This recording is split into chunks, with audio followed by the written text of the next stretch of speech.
We're back. Time for the front pages of the newspapers, and hopefully we'll also swing back to Abuja and find out what the final day of the Nigerian Economic Summit looks like. But before that, we do have our very own in-house public affairs analyst, Mr. Theophilus Akatugba, joins us this morning. Welcome. Morning. Morning. Big story on the front pages. We're going to go straight to the first one. We're going to This Nigeria will be the first paper. There you go. The big story. Mr. President, I resign. Tinubu accepts resignation of Minister Naji over allegations of certificate forgery. Ex-minister blames political detractors. Another one. Federal government seeks... anyway, before we go to that story, let's focus on this one. Mr. President, I resign. I know you've been following this story. Yes. It's everywhere. Premium Times decided to do a due diligence job that was expected of those who were supposed to do it before his appointment. And the media organization went further to ensure that they dug deeper. And it seems like there was a skeleton inside the cupboard. The minister himself put up a rebuttal, press release, conference, statements that no, they are trying to tarnish my image. And all of a sudden, I don't know, if we have his resignation letter, I'd like us to put it up on the screen. Let's get to see the minister's resignation letter as well, where he had highlighted key reasons why he resigned. Part of which he mentioned was that he's spent years building his reputation for people to just tarnish it. However, in the entire document of stating why he's leaving, he did not admit to what has been said.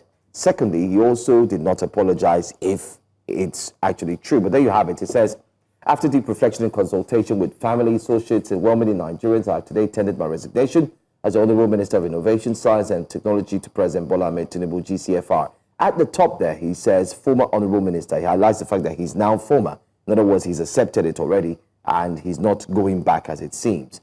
Now, he says, this decision did not come lightly. Over the past week, an orchestrated, sustained campaign of falsehood, politically motivated, and malicious attacks have been waged against my person, integrity, and office across print, electronic, and social media platforms. These unfounded allegations, he calls them unfounded, and media distortions have not only caused personal distress, but have also begun to distract from the vital work of the ministry and the renewed hope agenda of Mr. President. But anyway, we're going to stop there. Let's get your take on this. I don't know if you permit me to also put the response, the acceptance from the presidency through its SSA. Mr. Bayonanuga says, President Bola Ahmed Tinubu has accepted the resignation of Jeffrey Uche Naji, the Minister of Innovation, Science and Technology, following some allegations against him. President Tinubu appointed Naji in August 2023. He resigned today in a letter thanking the President for allowing him to serve Nigeria. This is where I have a challenge with this acceptance. He said, Naji said, yes, he has been the target of blackmail by political opponents. President Tinubu thanked him for his service and wished him well in future endeavors. This, for me, also feels like the presidency has not also done its own due diligence to accept what has happened. Then they're now simply just restating what he has said. Nnamdi said, like, oh, who stole the meat from the cooking pot? I don't know. They say now, so person still out. That's what I'm seeing the presidency do. But I've given you a full appropriate of. First of all, it's very embarrassing to the government. It's very embarrassing to the minister himself. You know, our country is bedeviled by this situation of fake academic qualifications. It's been a huge problem in a society that tend to pay attention and prioritize certificates of qualification instead of, the raw talent and the gift of man. Anyway, the only way you can ascertain your qualification is by certification. And so a lot of Nigerians, in fact, the elites are very used to this situation. A lot of them had forged for too long. Remember the story of the face of a liar that was, even birth certificate was forged. So forgery has been a predominant. There was a time that a high commissioner, a British high consular general, was on TV, and he was talking about the high propensity of the Nigerian to forge documents. And he said that among many embassies in the world, that there are many places where you ask somebody for a document, even if you just ask for a document, that Nigerians are very used to. If you ask them a document from heaven, they will say they will get it, and they will give you a time they will get it. And that the British High Commission had a museum of fake and forged documents. So this spirit, this attitude, and this way, this is what has caught up with the minister. What he has not done, he said he's been blackmailed. But has he told us, matter of factly, empirically, that he attended the school? He has not been able to do that. The idea of blackmail, if the blackmail is upon falsehood, upon the fact that you qualified, then you should just show proof that you qualified instead of resigning. His resignation is to save face and to reduce attention on himself. The government, it owes us a duty to check if he has these qualifications. And if he has deceived the country and deceived the National Assembly and every other, if he has utilized that forged certificate to obtain anything, he needs to be prosecuted.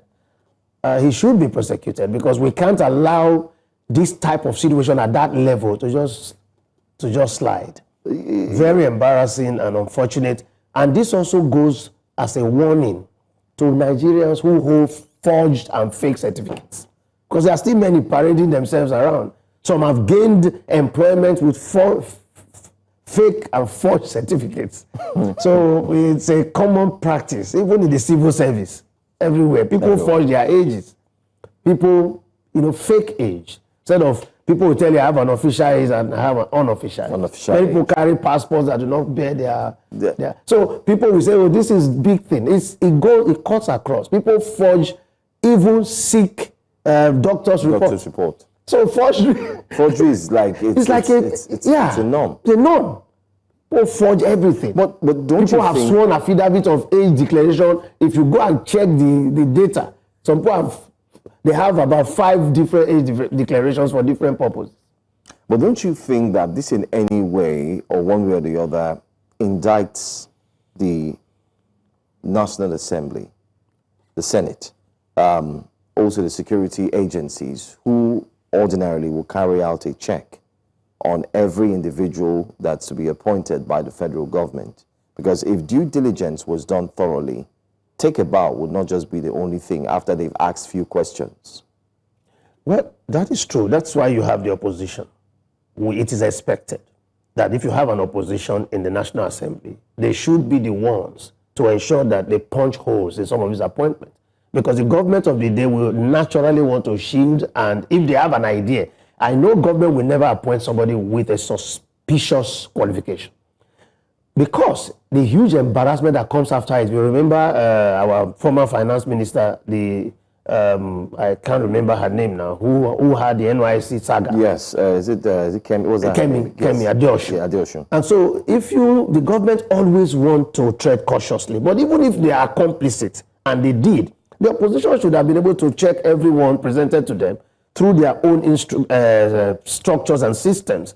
Please, this guy is coming for innovation. Check him out. Did he qualify? Get to know. He said from Nsuka, can you call someone? They had that network. So it's an indictment on National Assembly and more indictment on the opposition to have allowed things like this to go through without doing what they should have done.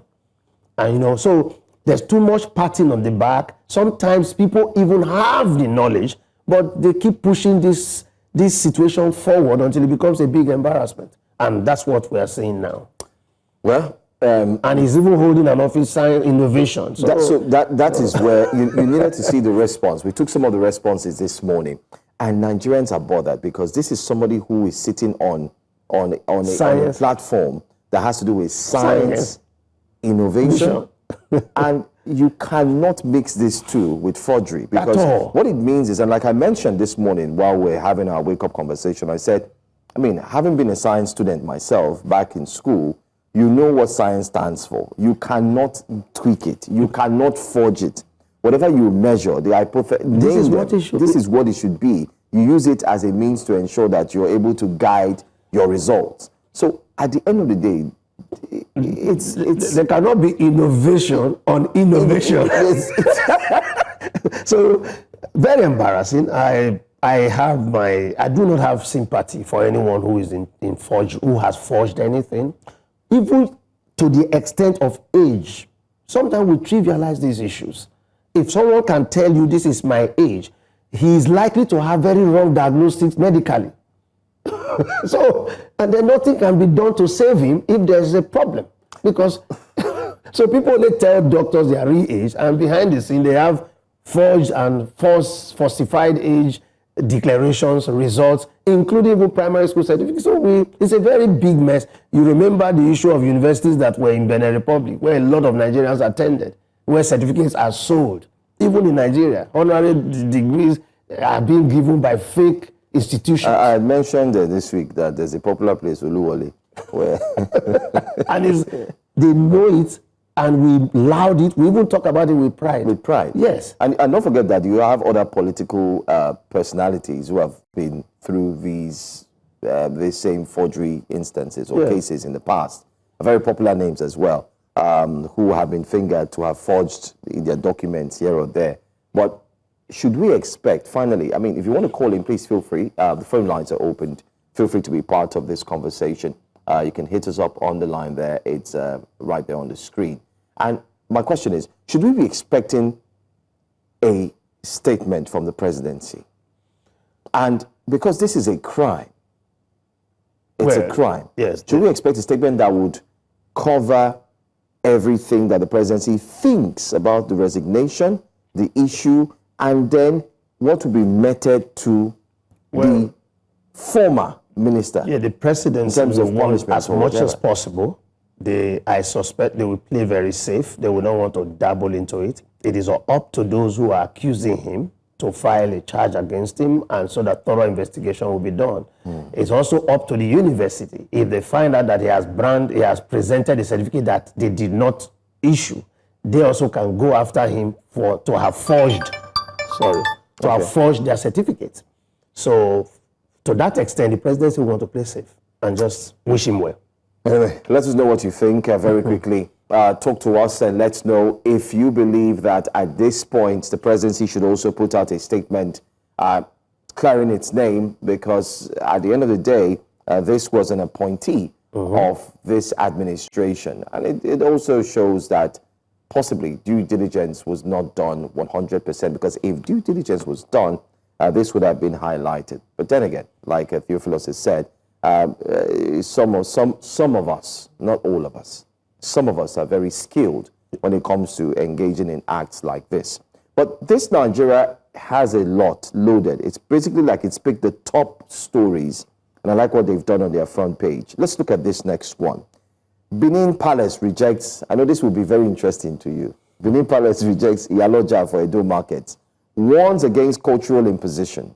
I am aware, and I know you are aware as well, on what's unfolding in Edo State, where the first daughter, as she calls herself, of the number one citizen, President Bola Ahmed Tinubu, has gone to Edo State. She tried doing this last year or 2 years ago upon her, ascent to that position, which is not constitutional, because it's not in the constitution that you have a first daughter of the president who holds an office. It's not there. Same as the wife of the president who holds an office. This is the first time we're seeing that, where the families of the president also have their offices, which is not in the constitution. So we don't know where the budget is coming from to fund these offices. But then again, she did put her foot first forward to ensure that she imposes an Iyaloja. And the word impose was used by the people of Edo State, that you cannot impose someone. And now it's a return. We're seeing it happen again. And the Oba has spoken. The Oba Benin says, no, we have our culture. You cannot come and change it. What's going on? Well, my immediate thought, first of all, is that the president has to, do a silent talk so that the daughter will understand the diversity of Nigeria. Secondly, I know that these markets are used now a bit more for political penetration. And, the president had attempted. Edo has been a tough place for the president to interact with. If you remember the election of Ize and the speech he made that turned out to be Edo, not be Lagos. So the Edo people are quite vigilant about this kind of thing. And don't forget that Benin, Edo State, is very culturally rooted. And to that extent, they understand what a market leader is different from the political Iyaloja position. And if she wanted to even have presiding, to preside over Nigerian markets, then that name Iyaloja had to reflect the ethnicity of all the people. Yeah. So in my opinion, it was a very forced move and is in the wrong place. And the Oba of Benin's position was so clear and asked, do you understand what this is here? And that those roles are very spiritual and they are very traditional. It is one way the Oba interacts with the core of society through the Iyekis, those leaders in the market. They are not just ordinarily appointed. They are appointed, they are set apart, and they are ordained traditionally for these roles. And they also perform certain rituals and rites, and they are not going to be foreign influence. So she made an error, and I hope the president will call the Oba and quickly pull back. It's my hope. So when you say the president will call the Oba, are we looking at the fact that this Iyaloja imposition will still go on? No. I say pull back. Okay. Just to tell because the president does not need this type of, and should not step the wrong foot in Edo that can give ammunition to the opposition, because that state has remained very, very sensitive. His broadcast almost caused broadcast did not go well with the people. They felt he should not have interfered at that level. Then he was not president. But he made a broadcast and called the Edo people. And so the Edo people are very sensitive, and they don't want to be seen that they are controlled from outside. They want to take their decision and they want to own their decision. And the Oba of Benin have now gotten full support of the people, of the market women. And they have even put out a press statement. And they have called a meeting of all the Iyekis. So that anyone that appeared to be bringing to this gallery, they will wonder. So it's Edo is a unique state. Edo State is a unique state. The Oba's institution in Edo is a unique one. It's unique. It derives from the people and from a spiritual standpoint. So it's not like one of those traditional rulers. So I want to stop there. I think we both know what we're talking about. It's a tough nut to just go in and crack because of how very deep and deepen in ancient beliefs, whether you like it or not. I was also trying to go through a few reading on it, and I said, okay, you cannot just come and break this. It can't happen overnight. She should have even called it Iyeki, that I'm trying to relate with them, not install. You can't, they will give you. Exactly. but it seemed like she chose, because at the end of the day, she had to. And she said whatever she has done. And the Oba, that part where the Oba asked, I said, do you really know what this thing means? What this thing means? Let's see another story. Let's go to the Punch this time. I think we have the same story on the front page of the Punch. There you have it. Tinubu to pick new INEC chair this week. Yakubu step aside. President consults Council of State. Selection process under spotlight. Obedience should be very happy today. Why? They have always they fault Mahmoud. But he finished his tenure. They believe Mahmoud took the election from them. They go to town that they uploading the glitch that occurred in the election of 2023 is one of the biggest dent on Mahmoud's tenure in office. The longest serving INEC chairman, the only one that have served 2 terms, and he's done 10 years. Apart from the highlights and the successes he chalked, is going away with 2 controversial falls. the glitch in the 2023 election that affected the real-time upload of results, and the 2019 late postponement of election that cost a lot of citizens who had traveled and observers who are positioned to observe the election, and it was due to logistics, reasons.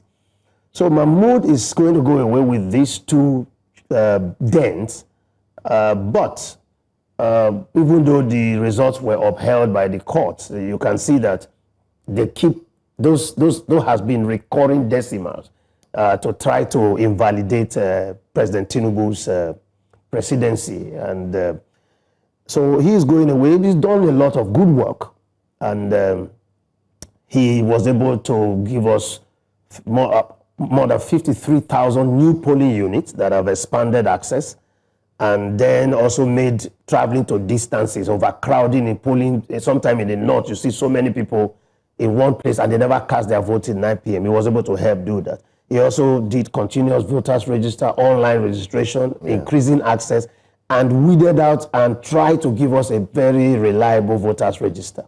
So he has so many pluses, and of course the election of 2023 that he presided over gave us a very diverse result, in which even the motorcycle riders won election, and governors lost election in their states.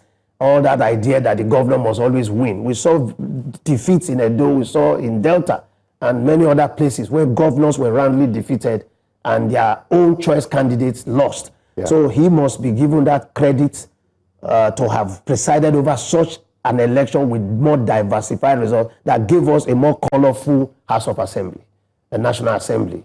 So, and not even some states where some people who could not look at what happened in Abia State, where the returning officer completely refused to declare a false candidate, and she stood her ground. These elections gave us very some good outcome, and the presidential election left him with the challenge of the glitch. So I wish him well, and I am very, very happy with him. I know that as every leader will always tell you, there is just one scar, like Jonathan said. The Chibok girls remain one of his biggest scars. Yeah, one of them.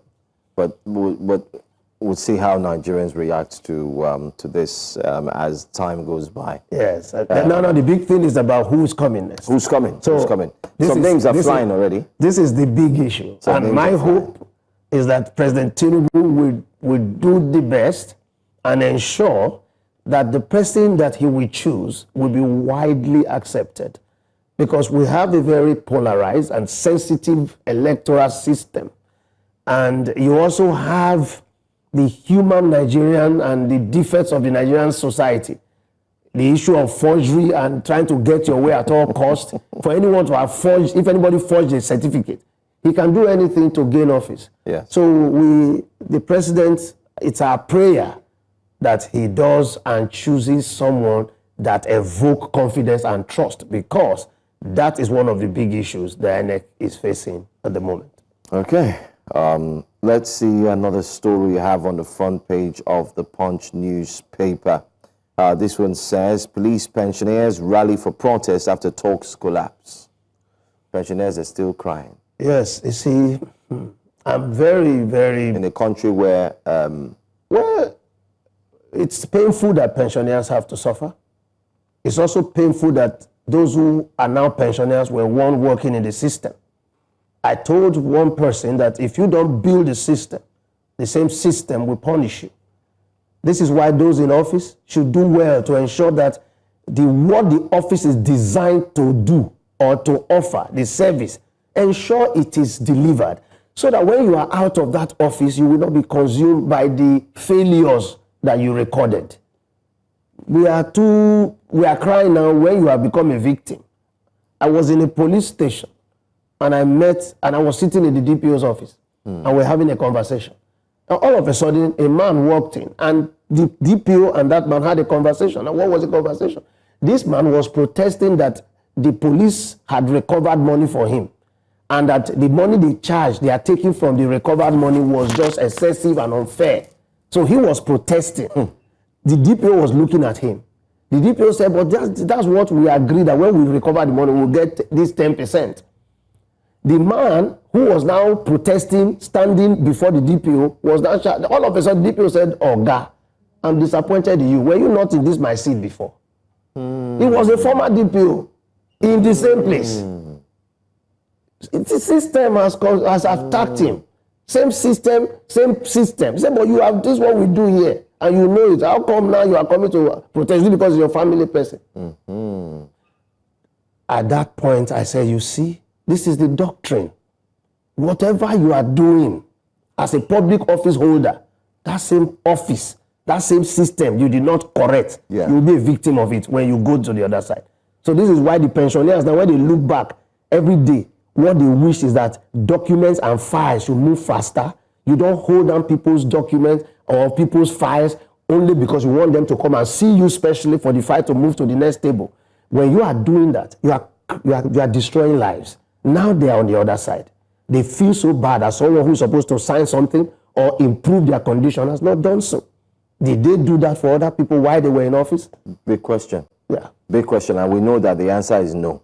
Because this pension issue, from time immemorial, it's been there.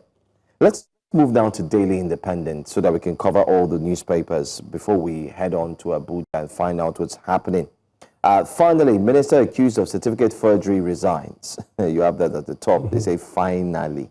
Yeah. I think what you said about the media, the press, having taken this case up themselves and pushed Premium Times. This is a beautiful role of the press. You see, the media, I said something that if you want to correct Nigeria, and very quickly too, reform 3 institutions.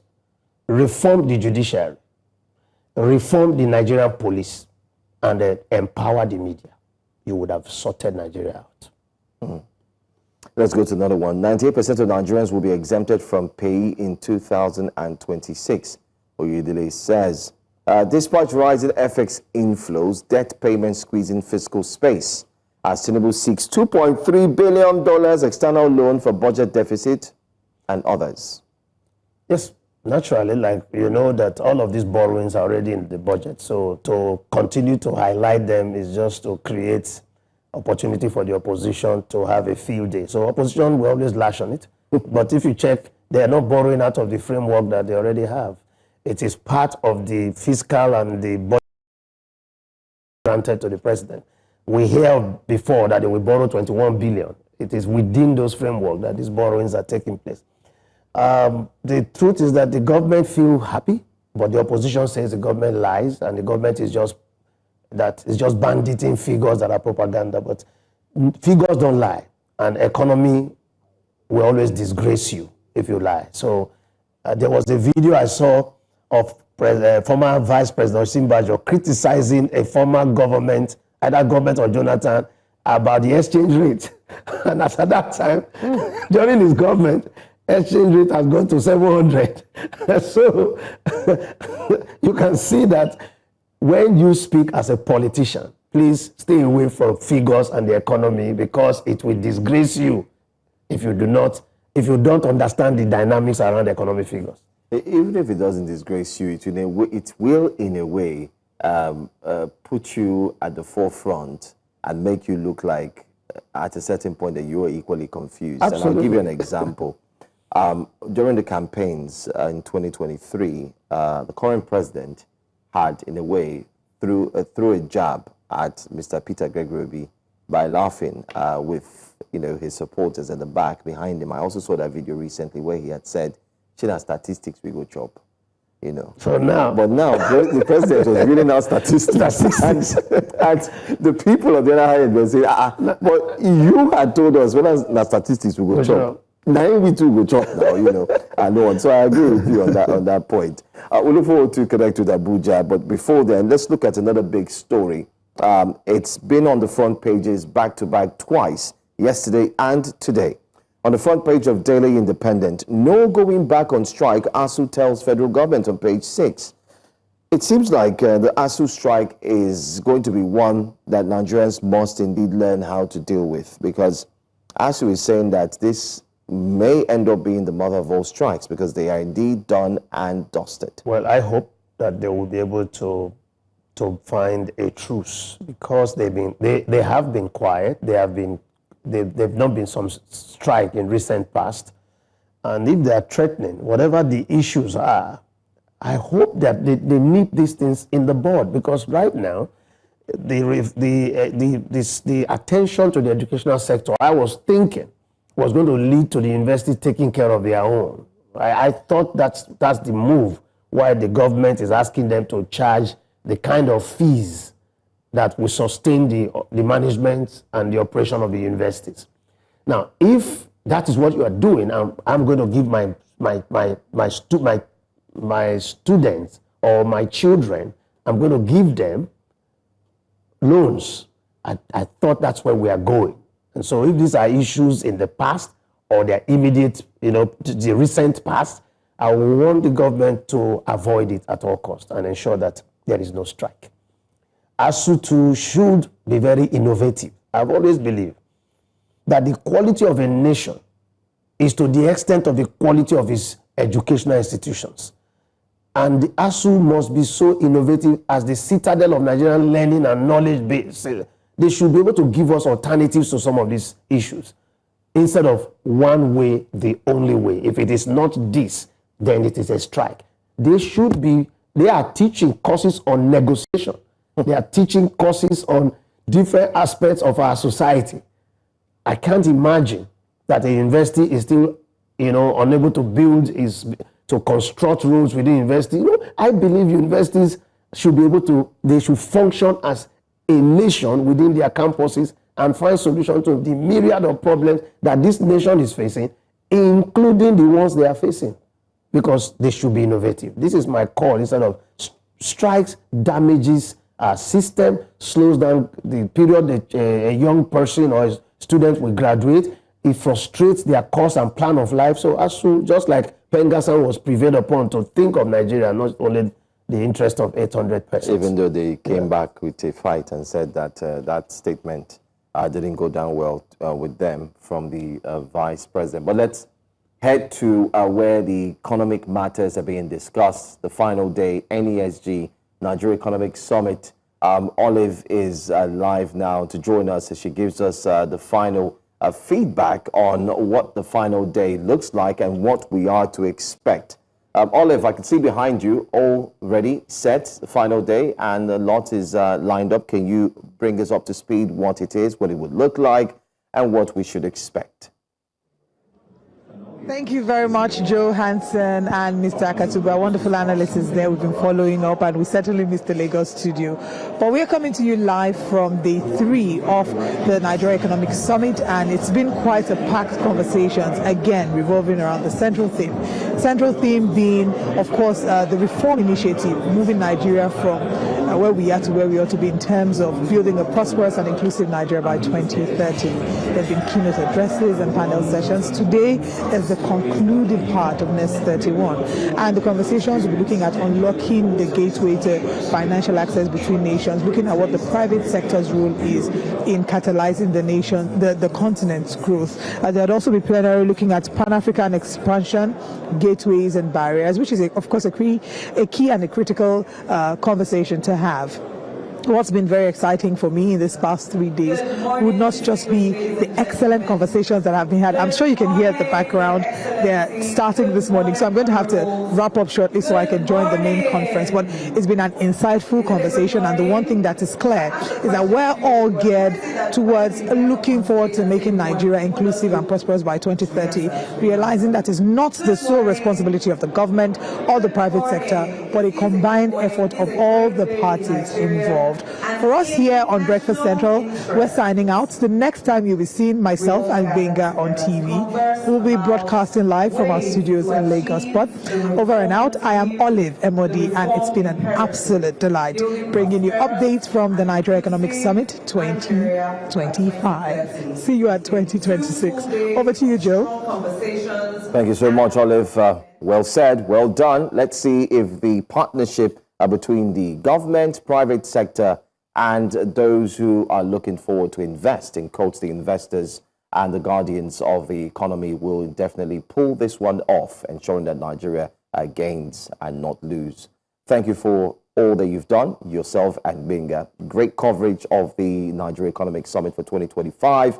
Like you said, we'll see you guys in 2026. And then we'll see you guys back in the studio tomorrow. I don't want to hear that the flight was missing. Make sure you guys get here. Anyway, that's Olive signing out, Mr. Akatugba. Let's also highlight the NESG, the Nigerian Economic Summit, which is also key, catalyzing, ensuring that economic reforms are indeed what will benefit all Nigerians. There's one key question, and the question is, from time immemorial, we've seen Vision 2020. I'm sure you're aware of that. And then we saw 2015. And now we're seeing Vision 2030. Over the years, how have you seen Nigeria's economy grow, even though these visions are being put in place? Have we exceeded? Have we achieved?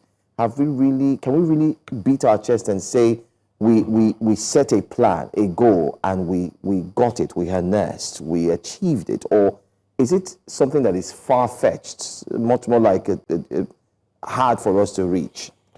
You know, when a vision is defined, it is expected that the organs and the systems of that nation work concertedly towards that goal. Nigeria does not have the system to achieve all these visions that they set. And that's why those dates do come and we don't even know, we can't even, pinpoint or point at any achievement made in the course of the... If you look at the visions and you do an assessment, that gives you a total picture of the mockery of the systems we operate. We are working at cross purposes. These countries' systems and organs and agencies, they work at cross purposes until you bring them into a system, a machinery that work, synergistically. You can't achieve any vision. So this is why Africa want to have ECHO. They can't have it because the black people don't work synergistically. They come to the football field with great individual players, but they are not forming a team. But a team that has less stars and just have one star at the top, you can see they will build a structure around that footballer and he will shine through and win the match for them. So black nations have not understood. That's why you see, when we go abroad, we say the system works because the person is blind to human thought and is not even expecting a reward from anyone. Yeah. He does what the rule book says.